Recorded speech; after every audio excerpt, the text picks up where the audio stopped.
The impact on the business is something that drives me. Truly applying agile principles is extremely important. I think attracting people, it's very simple because we have an iconic brand and people like that. A mixed pool of candidates and a mixed pool of interviewers. We've seen big results.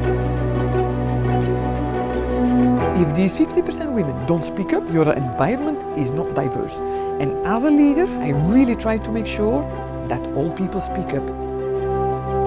I'm giving freedom, but I'm very clear about what I want to see achieved. When you put company interest above personal interest, your career will fly naturally. The biggest thing for me is building something unique that gives you that advantage in the market.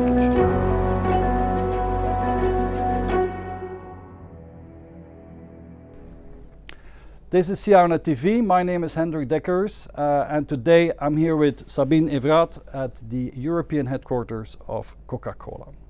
Welcome, Sabine. Thank you. Sabine graduated as a master in commercial engineering from the University of Leuven. In her early career, she was a consultant at KPMG and PricewaterhouseCoopers. She has a proven track record of 24 years at Coca-Cola, where she started as a business analyst, and now for the last 10 years has been the CIO of Europe and now EMEA.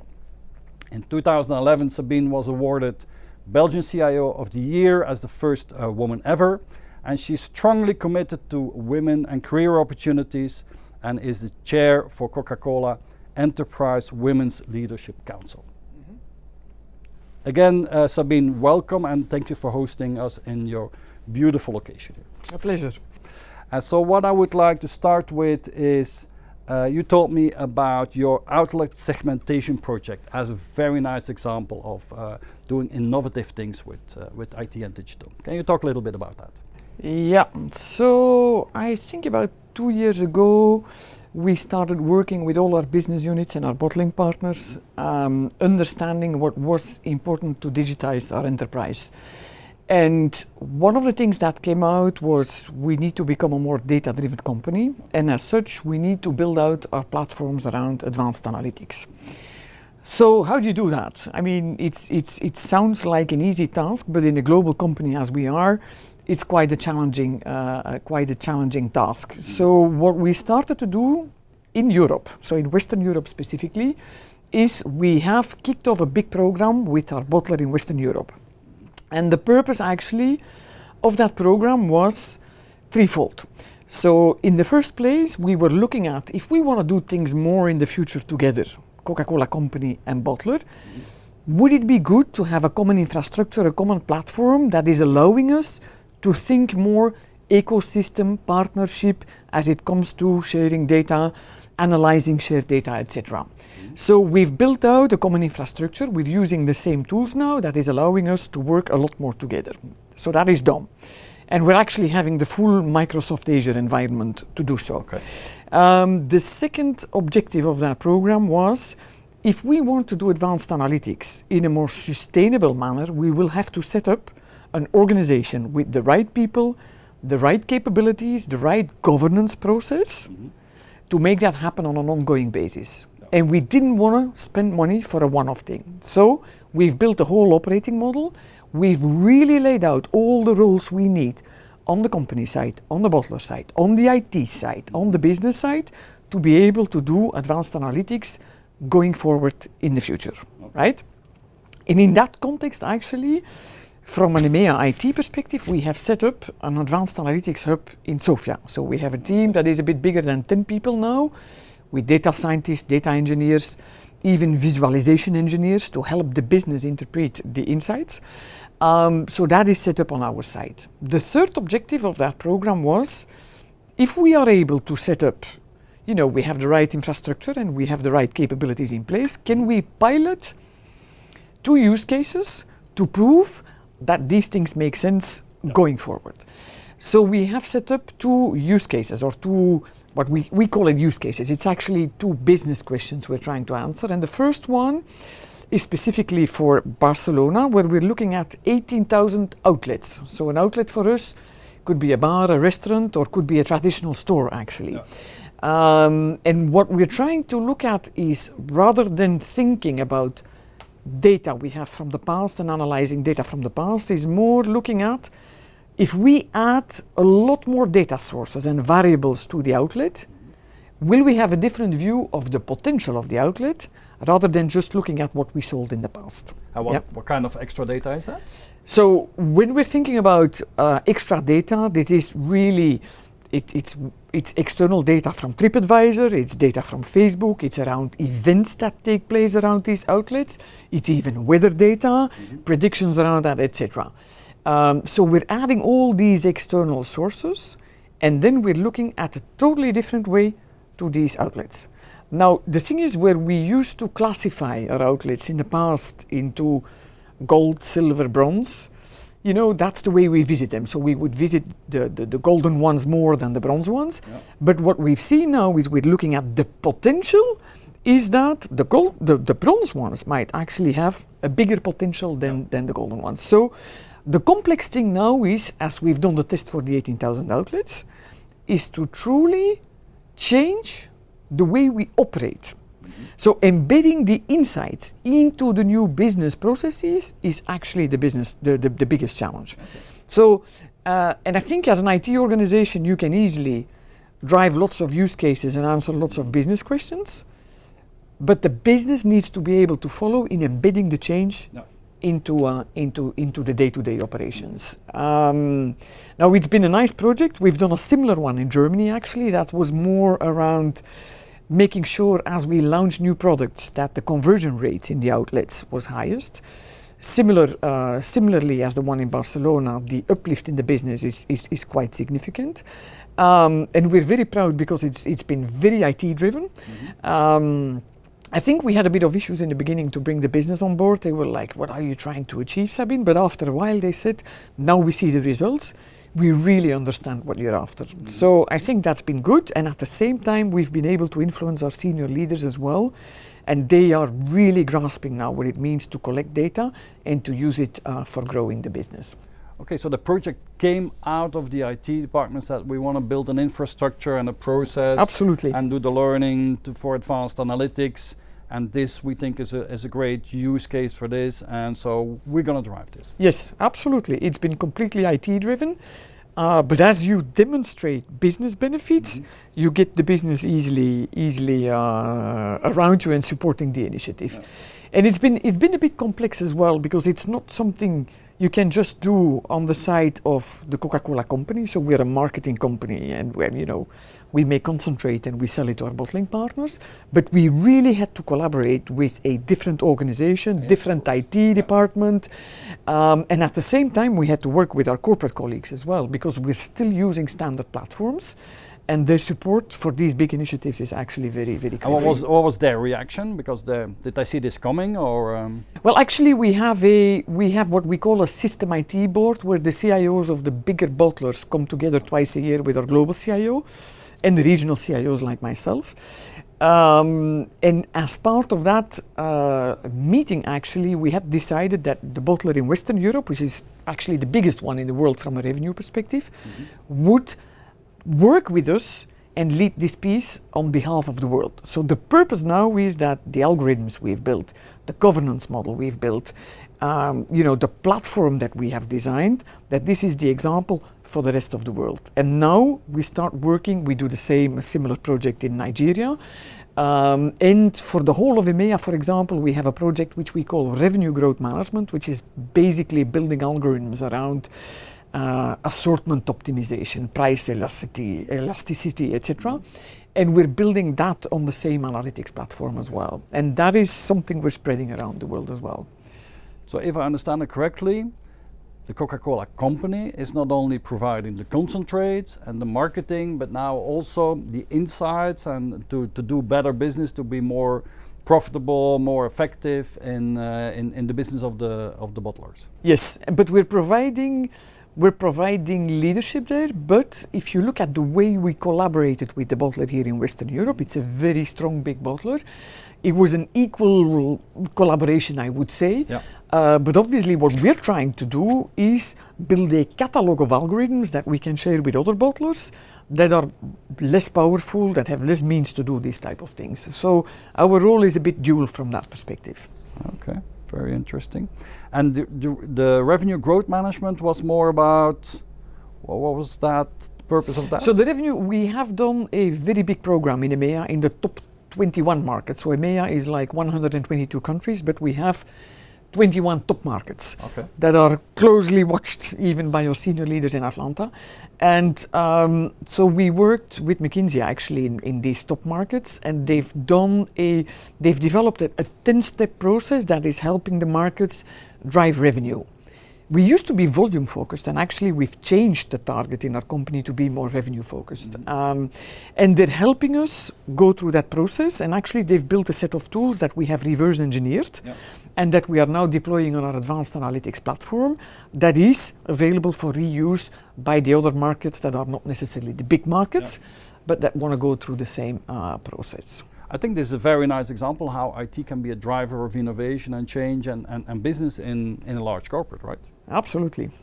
So let's talk a bit about how IT in Coca-Cola company is organized. You have separate IT and digital.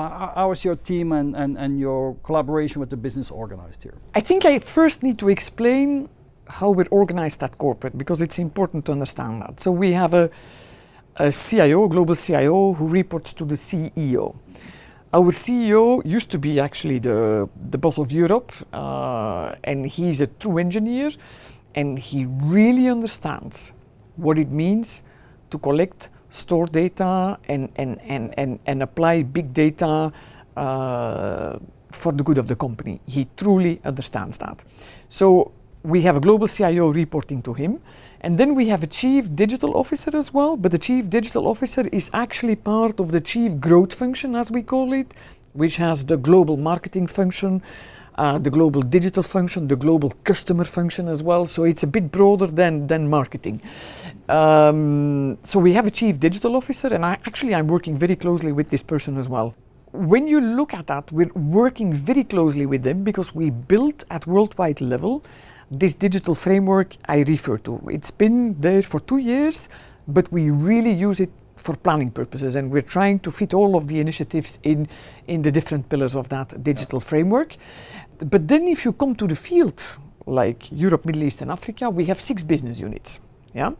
In every business unit we have an IT director, and every business unit has a digital champion as well on the business side, and they work very closely hand in hand.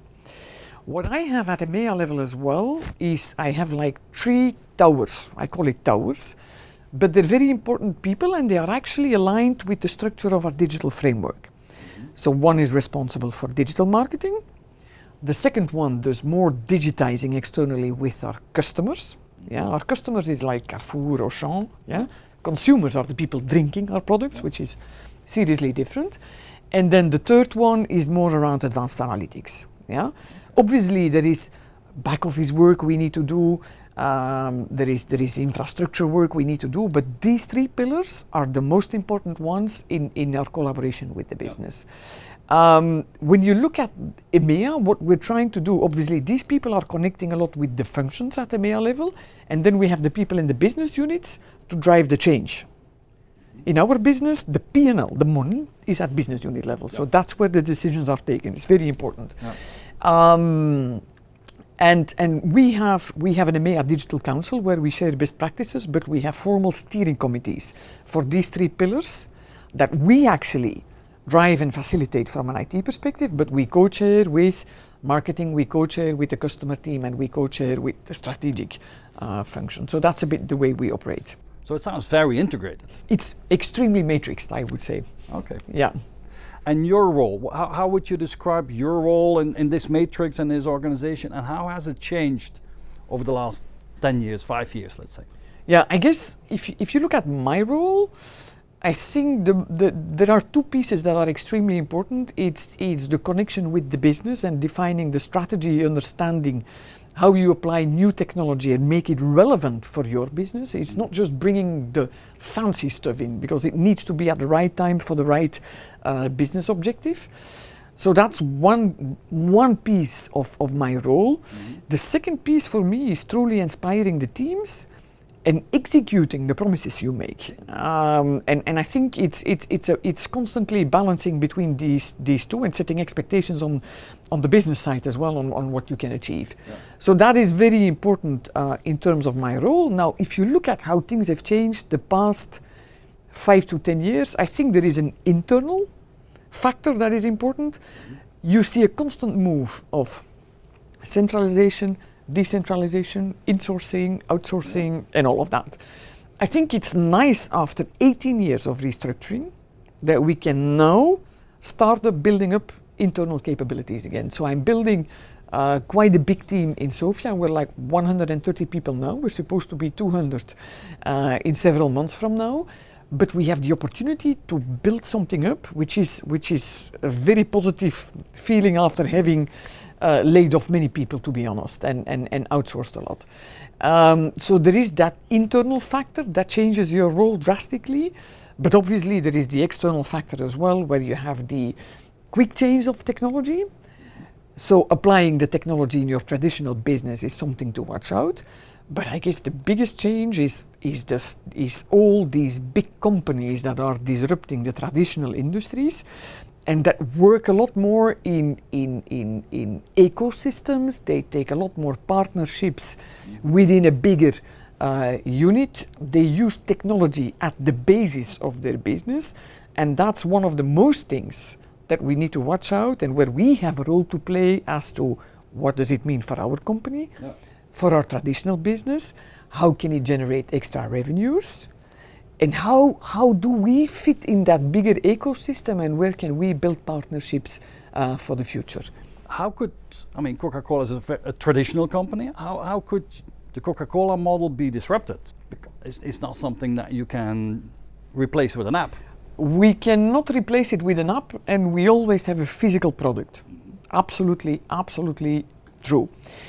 That said, we have a big consumer app in Eastern Europe live now, which is helping in a totally different way to engage with our consumers in ways that we couldn't do before, which is very important because that's where we find our teens as well, with whom we connect a lot, of course. The second piece is if you look at the vending machines we have, the coolers we have, it used to be a physical machine where you take a product, but now if you make these smart coolers, if you connect these devices, you can do simple things like asset management, predictive maintenance, but the opportunity to connect with the consumer again at the point of sales is huge. We also have the opportunity, we have the freestyle machines. I'm not sure whether you know our freestyle machines, where you can actually take a product and mix the product according to your personal choice. The question is, do you keep it just in restaurants, in HoReCa, or are we allowing to have these type of things at home? And what does it mean in terms of collecting data, understanding our consumers, etc.? Now, one of the other things I want to say is that if you look at our strategy going forward now, we're actually wanting to be a lot more consumer-centric than we've ever been. We need to. If we want to grow our business, we need to. So what we do actually to become more consumer-centric, we're broadening our portfolio as well. So what you're seeing is that we are going through quite some acquisitions. Yeah. So, for example, Costa Coffee, I think it's maybe a bit less big in Belgium, but if you go to the UK, if you go to China, it's huge. So we've taken over Costa Coffee actually fully taken over at the beginning of the year in January. But if you look at the way these companies operate with a different mindset, because it's a lot younger companies, the way they use consumer data, loyalty, and all of that, we can learn a lot from that. So as we do acquisitions, we take all these capabilities and tools with us as well. You talked about that you're happy to insource back, to bring in the team. In your organization, what makes sense to outsource, and where do you say these functions we absolutely need are crucial and we need to keep in the house? Well, I think for me it's fairly simple. There is such a thing as commodity services, and there are things that give you a different competitive advantage. And that's for me the basic choice. So you want to build internal capability where you believe that, that you build competitive advantage. Now, that's it. I told you we are the Coca-Cola company, and it makes sense from time to time, even for commodity services, to build up internal capabilities if we can deliver the services later on to our bottling partners, so we build synergies in the whole system. But the biggest thing for me is building something unique that gives you that advantage in the market. In EMEA, you have a big team in Sofia. How is your team organized in the different regions? And can you talk a bit about your management style? How do you attract the right people? How do you make them happy and successful? How do you retain your people? Talk a bit about how you build teams. Yeah, so we were talking about the structure. So I have my IT directors in the business units. I have quite some people still here in Brussels that are more the towers, as we said. So, and they are doing more the client-facing roles, and the delivery happens then from Sofia. So that is, in very short, how we are structured. Now, I think attracting people at Coca-Cola is not always that difficult. It's very simple because we have an iconic brand and people like that. I have been here for 24 years myself, so I need to admit that we don't have many people leaving either. But I think there is the iconic brand. Obviously, what Coca-Cola does, we have very, very good leadership programs as well. So we give a lot of opportunities for people to develop themselves, both from a leadership perspective as well as any technical skills they want to develop. But there's maybe one element I would like to stress here. Obviously, I've been chairing the Women Leadership Council for 5 years, between 2013 and 2018. And we've actually put a lot of effort in making sure that we have more female participation in senior leadership roles. And we actually moved from 21% in 2013 to 38% in 2018. And I think that's been a big achievement. Obviously, we've put quota, and I must admit these quota have helped focus on the right things. Yep. But one of the important elements we discovered was that the point of recruitment of people is extremely important. Yeah. So what we see is that when you as a line manager, you want to recruit people, obviously you want to do that as soon as possible. The sooner it's done, the easier for you because you don't have to fill the gap. No. Now what I've noticed is that if I give myself the time to push our HR services to really find a balanced pool of candidates with an equal number of females, males, and on top of that, if we have the interview panel be 50-50 mixed as well, we've seen big results. Okay. So one of the things we're trying to do now is, from an HR perspective, is making sure as we try to acquire talent, is have a mixed pool of candidates and a mixed pool of interviewers. And we've seen a drastic change since then. And what's the result if you have a team of 20% women or 40% women? What changes in a team? Well, actually, what the studies say is that whatever number of people you have in a meeting room, as from the moment you have 3 women, you break through the traditional, typical stereotype of environment. Okay. So I'm not sure the 20 to 40% makes a difference. I think as a leader, it's extremely important that you accept diverse contributions. So you might have a meeting with 50% women, 50% men. If these 50% women don't speak up, your environment is not diverse. And as a leader, and I think I'm trying to focus on that based on all the things I've been involved with in the past, I really try to make sure that all people speak up. And it's not just about women, it's about more junior people, more senior people. We have a team obviously crossing to South Africa in different ethnicity, different religions, all of that. Yeah. But as a leader, focusing on making sure that people contribute in a diverse way is actually the most important one. And you get better creative ideas, you get a different culture, you get more collaboration. What is the result? Well, the thing is you have a better reflection or a better mirror of society in your team. Yep. That is helping you to take decisions that is more relevant in the market. And creativity and innovation is anyway boosted by it, because you come with so many diverse ideas that actually when you can build on each other, you come to the next idea. So for you, diversity is it reflects the customer, the end customer, so therefore we better understand and it brings more creativity, new, better ideas. It boosts your business performance for sure. That's been proven in many studies. Yeah. Okay. So let's talk about a bit more about. We talked about management, but let's talk about leadership. Why do people want to work for you? What makes you special? What makes that they want to join Coca-Cola but also want to join you in your team? I think there is an element of authenticity that is important. I think being an authentic leader and having one story is extremely important. The other element I think that helps people is truly empowering the teams, truly trusting the teams. I've had examples in the past of people that truly micromanage me.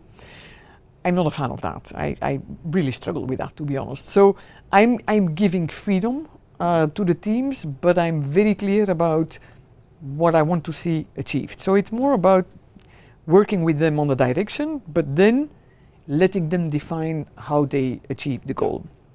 And I think that is very important.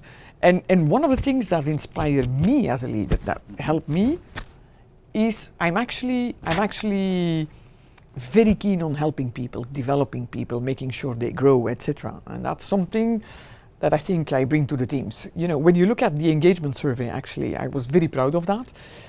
Our team, our EMEA IT team, we had for every category 15 to 20% higher scores versus global IT versus the company. So I think we're doing certain things right. Yep. And one of the other elements that came out was that I'm trying to listen to the teams as well, because sometimes people more down in the organization struggle with certain things and leaders are not always open to listen to that. Yep. And I think it's important to understand that. So I'm trying to be a good listener, and I'm sure I'm not always a good listener, but I'm trying to be a good listener and help people break bottlenecks and make sure in our heavy matrix structure in corporate that they can grow through and that they can do the work they need to do. Okay. So let's talk about a bit about your personality. You told me I'm a fan of MBTIs, although it's not necessarily scientifically proven, but we can learn a lot from it, I think. You told me that your personality type is ENTP, and an ENTP is described as the visionary. It's somebody who is that inspires innovators, that motivates to find new solutions to intellectually challenging problems. You are curious, clever, seek to comprehend people, systems, and principles that surround you. You're open-minded, unconventional. You want to analyze, understand, and influence other people. Is that a good reflection of who you are as a person? I wish I was that perfect. No, I think it's a good reflection. If you look at so my type really is ENTP. Yes. So the extrovert, and I think sometimes people might be interpreting it wrongly. So it's like people that talk a lot and people that are in big groups and like to be, you know, in the attention spot. No, I'm not shy, but it really means where you get your energy from. So, and it's true, when I'm working and operating with a team, I can produce a lot more when I'm sitting with people. I understand. The big thing I had to learn was that I had introvert people in my team that have the opposite. They need their own energy to produce. Yeah. And I remember I had once a guy on Monday morning and he says, Sabine, I'm introvert and I had a meeting with you, my energy is gone for the week. So I had to learn to balance my own energy, the way I use the energy of other people, and make sure that if people are different, that they actually have energy left to do their own work. Yeah. So that was an important learning for me. Now the intuition is, I still like, you know, facts and all of that, but I think after a while, definitely when you're 24 years in a similar environment, that has evolved a lot, by the way. Yeah. Huh? I think you start understanding some of the triggers and you use some of your gut feeling to take decisions, which has proven in general to be okay, but obviously it's not always the right decision, but even with facts you can take. You don't can need take all the details. No, As long as you understand the concept, absolutely. the big pattern, then you're ready to make decisions. Yeah, absolutely. Then when we talk about the T, I used to be an F actually. I used to be more feeling and people focused. But then I had a coach and she said, Sabine, be careful, don't be mother hen. So I was quite close to my people, and the problem is when you work long in a company, you build up quite some deep relationships with certain people. And when you grow, sometimes you have to take very hard decisions. So at a certain point in time, you need to learn to take distance from people as well and do these type of things. So that's one of the things I've evolved in. And then the last one, perceiving, I'm extremely flexible, open-minded. I like change a lot. I even like change. So it's not that I'm struggling with change, but I like it. Yep. And I'm always open to consider different options and change the way we go if the context is demanding. So I'm very fine doing so. Let's test this here. I've studied, I researched a bit on the weaknesses side of an ENTP, and we're just trying out this. They say ENTPs can be very argumentative, insensitive, intolerant, difficult to focus, and you don't like practical matters. Do you recognize any of that, and how do you work with that? Because nobody's perfect, so we all have our development areas, let's say. Yeah, I think the biggest one is most probably is the focus piece. Okay. So I like to know a lot of people, and I'm reading a lot as well, and I know for my work I constantly have to remind myself, Sabine, these are the top 3 things and I'm going to focus on them. Because everything is interesting. Absolutely. So, but it's an absolute focus point, and I've done a leadership program with feedback and it's exactly the point that came out. I'm not sure I argue for the principle of arguing. I might have given up. Okay. Now, what is one of your most important personal mantras? Tell me about your personal mantra. Yeah, so one of the things I would typically say to younger people and people in the team as well is, when you put company interest above personal interest, your career will fly naturally. Okay. Yeah, it's something that worked for me, and to be honest, I think you always need to be clear for yourself on what motivates you in the career, what motivates you on a daily basis as well. Mm-hmm. And start from there. I don't have a problem with people that are extremely ambitious either, because I know there are different personalities. But I have a tendency to look at what people truly deliver to the agenda of the business, rather than the people that are driving very much their personal agenda.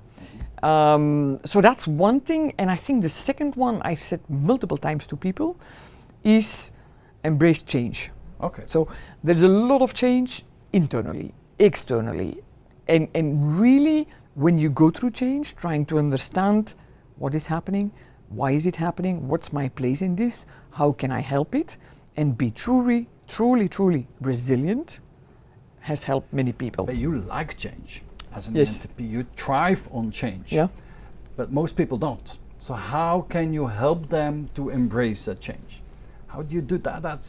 Well, I've gone through restructurings where I had to bring very bad news to people. Yeah. I've actually supported people that struggled with the change. I've supported them more on a day-to-day basis even. So, and you need to help people explain that change is important. You help them explain what it means to them, and you help them, give them a place in that bigger change. But I think you need to work with people that struggle with that on a more frequent basis. Others, they fly with it. Some don't. And the importance is in, today with all the changes in different companies, in the end it's important that people have a market value, right? And if you focus on that, they will always find a place. Okay. And I must admit, I've had people that left the company, I support them finding a new job and all of that. So I'm going through that as well. Okay. When you get up in the morning, what makes you happy that you can do this job? What drives you in your job and in your life? For me, the biggest driver is impact. Mm-hmm. Yeah, so, and it's twofold actually. When I do something for the company, I was talking about outlet segmentation, and if you know, we have a percentage of uplift that is driven by the piece of work you've done, it's extremely satisfying for me. So the impact on the business is something that drives me. The second one is actually even more important, I think, is the impact I have on people. And the fact that I can help people in my team grow, get more out of them than they think they have, and let them thrive from a professional perspective. So impact for me is something that gives me self-satisfaction. It's not necessarily the position or the role I have, but it's more really having that impact. And I guess the second piece is what drives me is what my people always say is that I have too much energy. So I guess the energy and the passion is keeping me up as well. But I know that is a bit innate and part of myself. Okay. Now, you have a very high energy. You work hard, international job. You travel a lot. How do you combine that with your personal life and with your family? Can you talk a bit about that? Because that's not an easy thing either, I can imagine. No, and my husband is doing the same. So he's also having a job in EMEA, so we're traveling a lot. Now the kids are a bit older now, so they're both studying at university, so they're no longer at home during the week, which is making things easier. But when they were younger, we had a very clear agreement that there would always be one of the two at home. So our respective assistants, actually, they were scheduling the meetings in our respective calendars as well. So we knew when one was traveling versus the other. And that's the way we kept up with the kids. Now, I must admit that the balance isn't always easy. And actually, I had a little health hiccup about 2 years ago, which has made me think a bit differently about life as well. So I guess I was immune to stress, but apparently it wasn't. So one of the things I've really changed in my life now is that I'm actually meditating on a day-to-day basis. I'm doing yoga every day, and it's something I can encourage everyone to do. And don't wait until you have a big hurdle or a big problem in life. Yep.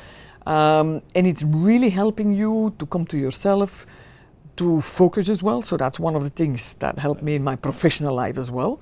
And it's really thinking about the now, here. What am I doing? It's helping you to be a lot more mindful of what matters at that moment of time. And it's been a big change in my life. How did you get started with that? Because many of us have the idea we need to meditate and be more mindful or do something. Yeah. How do you get started with something like that? Yeah, well, actually, I had a big warning for my health. So the trigger to start was not complicated. But I was at home for several months, so I've actually followed a real mindfulness course. Mm-hmm. So I went 3 hours a week for 8 weeks to a training, and since I've left the training, I haven't missed one day. But the only thing is, I hope I can encourage people by spreading the word to do that and trigger them to start doing it before you get the warning in life. So could you formulate doing your daily meditation? What does it bring you? How has that changed your life? How has it changed my life? It's allowing you to declutter, I would say. There is a lot of I don't know how you say it in English, geruis, noise, clutter. There is a lot around people, even now with social media. The distraction there is in life is huge. I've completely gotten rid of it, to be honest. Because if you look truly at what's on there, what it brings to you in life, it doesn't help. So it's freeing up lots of quality time, lots of time you can find rest, lots of time you can actually spend with the people you truly like. And at work you can do the same. It helps you look at the things that truly matter. Mm-hmm. Okay. Now, in your professional and your personal life, I'm sure there were a couple of mentors, people that you look up to. Could you give an example of people in your life that played an important role and what you learned from them? Yeah, I'm not going to give a famous name here. I'm going to talk about a previous boss I had, actually. I had a female CIO, a British lady. I think I worked for about 3-4 years for her at the beginning of the years 2000. And I think she really shaped my personality. She shaped my career, absolutely. She's been a very inspiring leader. The way she connected with the business, the strategic conversations she had, the ability to shape important initiatives, but really shape it, because you can have lots of ideas, but she was really able to make a big initiative of it and then execute it. And the way I was working with her, she absolutely got more out of me than I thought, and it boosted my confidence. And she left actually because she went working for a venture capitalist firm. And it's where I became the CIO of Europe, actually. So she really made me ready for the role. And in the beginning, it was kind of a bit, happening to me. And I think I've learned from her, and the envy I have to do the same with people around me is actually huge. Now we're doing the series of interviews to research and to find out what is the DNA of successful international CIOs. And so if you would need to give advice to future CIOs, people that are aspiring to become the digital leaders of the future, what would be the things that you would advise them? Specifically for CIOs, because you have leaders and then CIOs. If you specifically talk about international CIOs, there's clearly two components. You have the international component, and then there is the technology. If you talk about the international component, all big companies have fairly complex structures, are highly matrixed, most of them, and some have the capability to still be very agile, and others struggle with old processes, bureaucracies, etc. So truly applying agile principles in a traditional environment is extremely important. Now, if you're a CIO of one of these new companies, I think the balance might be opposite, where you need to think about how do you start from a small company that's built on technology, and how do you become a bigger company. It has different challenges, and I guess I have less experience with that. But in a corporate, you need another approach. But in corporate organizations, and agility is important because of everything moving so fast, competition moving fast, technology moving fast. The tech firms in itself that are disrupting your industry are very fast in not just applying technology, but also building partnerships. So you always have to be very vigilant, very externally focused, and making sure you understand your customer, your competition, and the technology landscape very well, and then see how you can apply that to your existing company. So is it important to, as a CIO, a digital leader, to change or to modernize the culture in an organization? Is that what is really necessary in many big corporates? That you need an agile culture? Absolutely. This is not just agile is important. If you go to true DevOps organizations, it's important as well. Now, agile is a big word for an organization that can be very adaptable, very flexible, towards a very strict methodology. So the question is, how do you get there? And actually at Coke, we are using the agile methodology business-wide. So it's not just for IT to drive the change. But driving the change to become more flexible is something different than having the right leadership behaviors in place. So at Coke, we have 4 leadership behaviors that are extremely important. So it's around empowerment. It's around empowerment, empowering the teams, trusting the teams. It's around curiousness, so be very, very externally focused. It's around agile, and what we say, progress over perfection, and the concept of a minimum viable product has really been embedded in our company now. And then the last one is something we did with the Leadership Council. We put inclusiveness as a 4th growth behavior as well. And then making that change behavioral is very important. Now, we had a very, very big top 200 leadership meeting in Vail at the end of February. And one of the big things that came out is that as a leader, it's important to create a safe environment. And therefore, as a leader, it's okay to demonstrate your own vulnerabilities. And that's, if it's only that is the big thing we're trying to change now. But you need to have the capability to, yeah, absolutely. It's complete authenticity, yeah. Okay. Very interesting. Are there other topics that you wanted to discuss? Well, if you were on this side of this interview, what would you ask yourself? What is it that you would still want to share with our community of CIOs? Yeah, I think maybe one of the things, obviously I'm talking with the perspective of being part of a big corporate organization. Mm-hmm. And I've spoken a lot about the ecosystem, partnerships, etc. But I think one of the elements that is important as well as a CIO is how do you bridge your role as a CIO internally in your company with the opportunities of the huge number of startups that is available on the market. Mm-hmm. And so what we're trying to do as an organization is work, we do it now with a series of companies in Tel Aviv, but I personally think we need to make it broader and not just be constrained to one location, but it's really making sure that we give the opportunity to a high number of startups to pitch. We explain what is important from a business perspective and then we try to find a match as well. Okay. So like every year we select about 10 companies with whom we work in the consumer space, in the customer space, and there's a lot around advanced analytics and building algorithms. And what we give in return to these people is make sure that, because they typically are engineers, so they have a good product, we learn them to do the sales, the pitching, and to do the marketing, because that's our expertise.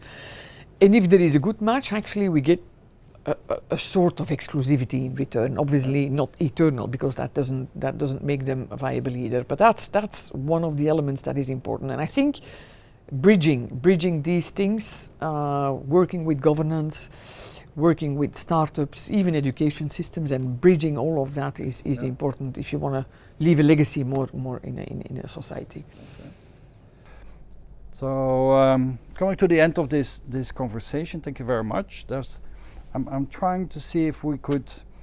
I'm trying to look at what are the core values that drive you. I think authenticity is one of them, impact is one of them, empowering people. So I see the 4 drivers of Coke are very close to your personality. Absolutely, no? Yeah. But I think for me the authenticity, honesty is extremely important. Have one agenda, whether, independently of who you talk to, you have a clear set of principles you stand for, and that is you. And I like working with people that have these same principles, of course. Now, one of the things, if you talk about honesty, authenticity, if I think what I'm trying to bring to my kids as well, it maybe has to do with inclusiveness, diversity, but I think it's important for my kids to be able to do critical thinking. I think our education worldwide, and you see it happening, has clearly a lack of critical thinking. But when you do critical thinking, I think finding the balance between having your own opinion and listening to others and really changing your mind based upon a broader understanding of what's happening in the world in different cultures is going to make you a more tolerant person in the end. And that is something I'm trying to bring to my kids as well. So you want to bring them up as respectful, critical thinkers? Absolutely. Okay, good. Thank you again, Sabine, for this wonderful conversation. Pleasure. Thank you for sharing all your insights and your visions and how you're organized and how you're wired yourself. I think this is a very nice example that many people can learn from, and a good example of the DNA of a successful CIO. Thank you very much. Thank you.